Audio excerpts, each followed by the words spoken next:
बिस्मिल्लाहिर्रहमानिर्रहीम अस्सलामु अलैकुम वरहमतुल्लाहि वबरकातुहू। तुम साडा यूट्यूब चैनल वेखदे पे अपना पंजाब हाफिज इफ्ताखार अल्हम्दुलिल्लाह सुम्मा अल्हम्दुलिल्लाह जिला नारोवाल दे अंदर इस टाइम मौजूद हैं और बाजरा ही बाजरा तुहानू लभ रहे होना भाई और किस तरह वो छांट बीट कर रहे हैं, वो नज़र मार रहे हैं, सैटमेंट कर रहे हैं। कैमरामैन फोरमैन दे नाल इस टाइम असी मौजूद हैं, असी मिलावांगे इस तरह मिसाल इतना बाजरा है किस तरह नाल मशीन भी खाओ जी वो भी आई खड़ी है। अज मिसाल के तौर झंडे लगने के बाजरे नू। अस्सलाम वालेकुम। वालेकुम अस्सलाम सर। की नाम है अपना जनाब? कदीर नाम है सर। अच्छा अपना जाती बाजरा है? हाँ जी अल्हम्दुलिल्लाह जाती है।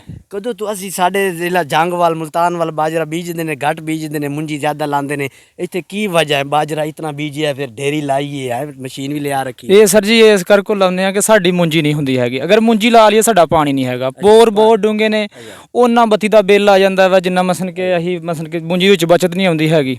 यानी कि मूल तो मुछ वध जांदी है जे मुंजी लाईए तो घरों कोई चीज़ वेच के कट्टा वेचना पैंदा है। कट्टा वेचना पैंदा तो उस तो बाद कट्टा भी नहीं लिया जांदा, मुंजी पक जांदी है लेकिन कट्टा भी नहीं लिया जांदा हैगा। इस ये लाईए तो फिर कट्टा ना ही वेचिए एक दो कट्टे ला सकने हैं? अल्हम्दुलिल्लाह इस टाइम मसन के 4 किले बाजरा वा। अच्छा 4 किले बाजरा है तो कम से कम मसन के 2 लाख दा बाजरा हो जाना। ਇਹਦੇ ਵਿੱਚ ਕੁਝ ਨਹੀਂ ਕੀਤਾ ਹੈਗਾ ਅਸੀਂ। बड़ी सोहनी गल दसी। जेडे भाई वीडियो वेख रहे हैं वो भी इस अमल करके इस तरह कट्टे वेचण तो बगैर कम पैसे ले ਜਿਸ ਇਲਾਕੇ 'ਚ ਪਾਣੀ ਘੱਟ ਆ ਉਹਨਾਂ ਲੋਕਾਂ ਨੂੰ ਚਾਹੀਦਾ ਕਿ ਇਹਦੇ ਵਿੱਚ ਮਸਨ ਕਿ ਬਚਤ ਜ਼ਿਆਦਾ ਵਾ, ਕਿਉਂਕਿ ਇਹ ਕਰਨਾ ਚਾਹੀਦਾ ਵਾ।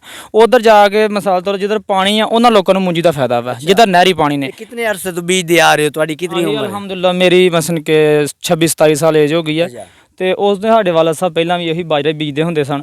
ਵਿੱਚ ਜੇ ਆ ਕੇ ਕੋਈ 4-5 ਸਾਲ ਆ ਮੁੰਜੀ ਲਈ ਲੇਕਿਨ ਮੁੰਜੀ ਦਾ ਕੋਈ ਫਾਇਦਾ ਨਹੀਂ ਹੋਇਆ ਹੈਗਾ, ਨੁਕਸਾਨ ਹੋਇਆ। ਇਹਦੇ ਵਿੱਚ ਅਲਹਮਦੁਲਿल्लाह ਇਹ ਗੱਲ ਹੈ ਕਿ ਜਿਹੜਾ ਨਾ ਸਾਨੂੰ ਬਾਜਰੇ 'ਚ ਸਾਨੂੰ ਕੋਈ 4 ਪੈਸੇ ਲੱਭਦੇ ਨੇ, ਅੱਗੋਂ ਅਸੀਂ ਮਸਨ ਕਿ ਜਿਹੜੀਆਂ ਆਪਣੀ ਕਣਕ ਸਕੂਨ ਨਾਲ ਬੀਜ ਲੈਂਦੇ ਆ। ਇਹ ਪਾਣੀ ਨਾ ਰੋਕ ਖਤਮ ਵੀ ਹੋ ਜਾਏ ਥੋੜੀ ਬਾਤੀ ਬਾਰਿਸ਼ ਆ ਜਾਏ ਕੰਮ ਚੱਲ ਜਾਂਦਾ ਹੈ? ਨਹੀਂ ਇਹਨੂੰ ਬਾਰਿਸ਼ ਦੀ ਮਸ ਜ਼ਰੂਰਤ ਹੀ ਕੋਈ ਨਹੀਂ। ਜਦੋਂ ਮਸਨ ਕਿ ਇਹਨੇ ਹੋਣਾ ਵਾ ਨਾ ਪਹਿਲੇ ਮਸਨ ਕਿ ਕੋਈ ਬੀਜਦਾ ਕੋਈ ਬਾਰਿਸ਼ 1-2 ਹੋ ਗਈ ਤੇ ਠੀਕ ਆ, ਬਾਅਦ 'ਚ ਇੱਕ ਬੋਰੀ ਮਸਨ ਕਿ ਯੂਰੀਆ ਦੀ ਖਾਦ ਦੀ ਪੈਂਦੀ ਹੈ 1 ਕਿੱਲੇ ਨੂੰ। ਬਾਅਦ 'ਚ ਉਸ ਤੋਂ ਬਾਅਦ ਇਹਨੂੰ ਕੋਈ ਜ਼ਰੂਰਤ ਨਹੀਂ ਖਾਦ ਦੀ, ਨਾ ਗੱਲ ਨਾ ਕੋਈ ਬਾਤ ਸਪਰੇਅ ਕਰਦੇ ਨੇ, ਉਹ ਕੀੜੀ ਕੂੜੀ ਦੀ ਕੋਈ ਲੱਗੇ ਨਾ ਹੈ। अच्छा बाजरे की तो समझ आ रही है, वीडियो वेखण वाले भाई वेख रहे हैं तो सिट्टे मिसाल के तौर जो तलवा टांडा है मैं सुने वो भी विक जाता, डेरी बनाओ 50-100 रुपये एक डेढ़ी गठ बनाओ। एरकां ते हर पासे बाजरा ज़्यादा इस करके जो लोग जो घट वढ़ते पे अगर असीं इहनूं इकट्ठा करके वढ़ के इहनूं इकट्ठा कर लांगे ना तो इहो जाके सियालां दे विच जिहड़ा ना साडा मतलब कि 1 किलो का जिहड़ा 10,000 का नाड़ विक जाएगा। हाँ जी यानी कि लकड़ा तौर ते भट्ठे वाले भी लेके जा सकते हैं? नहीं ये घरां दे विच यूज हो जाएगा। मसलन कि जो रोटियां चपाती नहीं पकाते लोहां ते वगैरह ये पका जाएंगे उसने। उस तो बाद सियाल साग पकाने लई विच दाद ते 2-4 टांडे। हाँ जी इस करके उस तो बाद ये गल है कि मसलन कि जेडे मसलन कि कहंदे ने कि तूड़ी खत्म हो गई है, ये तूड़ी विच भी इस्तेमाल हो जांदा सुक्का पट्ठा। यार मिसाल जिंदे कोल प्याली नहीं है मजबूरी दे तौर तूड़ी दी वजह तो ये विच पा लेंदे ने छटाले हरे पट्ठे दे विच। हरे पट्ठे दे विच मसलन कि यूज हो जांदा वा ਇਹਦਾ ਜਿਹੜਾ ਥੱਲੜਾ ਨਾੜ ਹੁੰਦਾ ਵਾ ਜਿਹਨੂੰ ਟਾਂਡੇ ਕਿਹਾ ਜਾਂਦਾ ਵਾ। ਇੱਥੇ ਤਾਂ ਡੰਗਰ ਹੀ ਪੜੇ ਲਿਖੇ ਨੇ ਜੋ ਪਾਓ ਖਾ ਲੈਂਦੇ ਨੇ, ਮਾਲਿਕ ਦੇ ਰਿਜ਼ਕ ਬਚਾਉਂਦੇ ਨੇ। ਹੈ ਵਾਹ ਜੀ ਇਹ ਤੇ ਬਸ ਜੋ ਮਿਲਣਾ ਤੂੰ ਹੀ ਖਾਣਾ ਨਾ।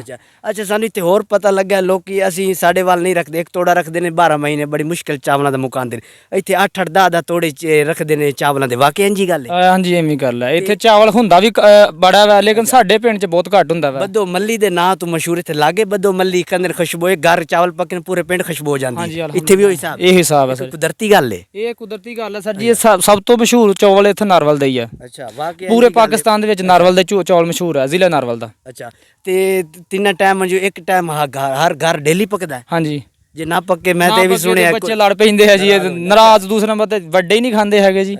ਇਹ ਹਰ ਘਰ ਦੇ ਵਿੱਚ ਮਸਲ ਕਿ ਅਗਰ ਬਹੁਤੇ ਤੋਂ ਬਹੁਤ ਦਿਨ ਲੰਘਦੇ ਸਿਰਫ 1 ਦਿਨ ਲੰਘਦਾ ਵਾ ਤੇ ਚਾਵਲ ਲਾਜ਼ਮੀ ਪਕਣੇ। वेख लो जी नाज़रीन की ना दसिया कदीर अपना भाई कदीर ने बड़ी सोहनिया मिठिया सबक वाली गल दसिया ने। बाजरे के बारे भी उन्हें दसिया। फिर असी चावलों की वजूहत पूछी है भाई इतने चावल क्यों इतने ज़्यादा पकाते, उन्हें सारी गल दस दी है। वो कहते हैं ज़्यादा तो ज़्यादा अस बाज़ो घर हफ्ता चावल नहीं पकते या खुशी गमी ते खाने, लेकिन इस जिला नारोवाल दे विच हर घर के अंदर एक दिन चावल ना पकें तो फिर लड़ाई बच्चे अपने बर्तन तोड़ सकते हैं। लिहाजा रोज़ चावल पकते हैं, कभी उबले हुए पकाते हैं, कभी मिर्च मिसाले थोड़े रख के, कभी बिरयानी जरदा मिसाल के तौर एक टाइम की पक्की गिज़ा है नारोवाल के अंदर कि चावल एक टाइम खाने ने। अगर ये साड़ियाँ सोहनियाँ मिठियाँ चंगियाँ फसल के बारे गल्लां चंगियां लगियां ने साडे चैनल सब्सक्राइब करो। इंशाअल्लाह असीं नवीं वीडियो हाज़र होवांगे। पाकिस्तान जिंदाबाद।